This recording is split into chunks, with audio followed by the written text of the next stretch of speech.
This is my son and I's story of extreme injustice under the rule of the Juvenile Justice Center and so the rule of Teresa Delic. From the beginning of my son's case 8 years ago, I was ordered into supervised visitation at the Hope House Visitation Center with a sheriff and a supervisor watching over, for no other reason than mother's concern. After a year of good reports and over $30,000 in attorney fees and court fees and the cost of supervised visitation, I was allowed unsupervised visitation with a visitation schedule which was less than half of the standard visitation order. It didn't matter anyhow, as mother refused to facilitate every single holiday visit, summer and winter vacation, spring break, all phone calls, and any visit she pleased for any reason she pleased. I had a number of attorneys file contempt motions against the mother, but they were all dismissed, despite the overwhelming evidence, and I was ordered to pay mother's attorney's fees. I looked for an attorney in Youngstown willing to motion that Teresa Delic recuse herself from the case based on her extreme bias.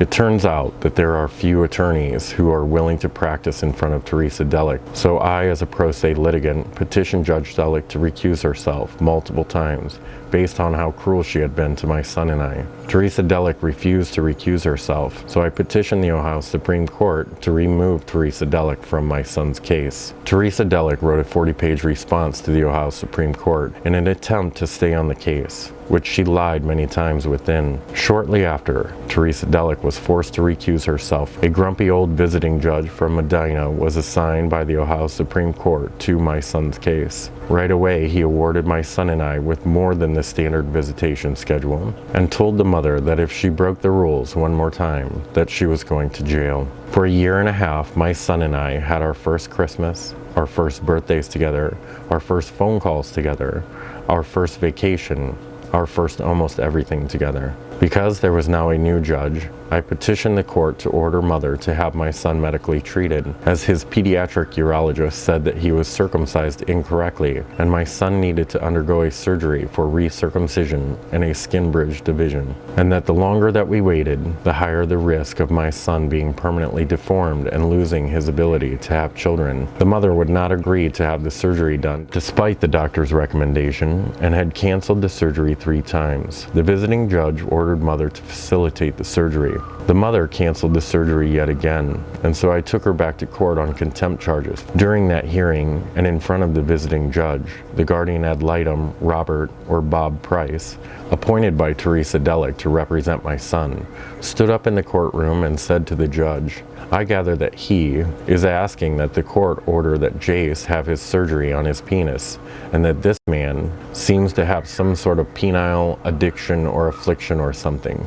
Guardian Bob Price then went on to tell the judge that he thought that I had been chasing him into the bathroom at the courthouse. You see, Bob Price and mother's attorney had been claiming for years that I and my friends who came to testify at the JJC were all homosexuals, just to humiliate me and them in front of the court, as Judge Delic not only was okay with that, but promoted them to be as degrading as possible. Bob Price had forgotten for a moment that he was in front of the visiting judge, who did not seem to think the guardian of a child claiming such things to the court was funny in any way.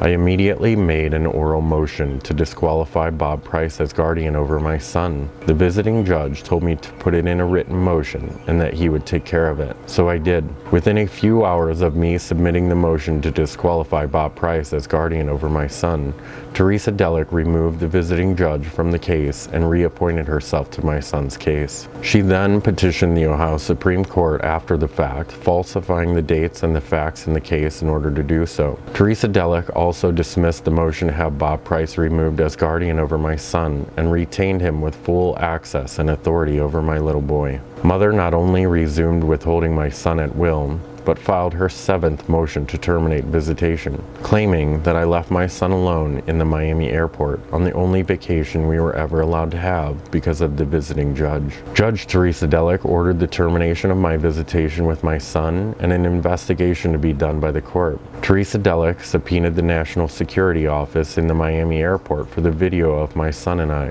Although no evidence of Mom's ridiculously ignorant story has been produced in the past 2 years of the investigation and over the last 7 status hearings, I still have not seen my son.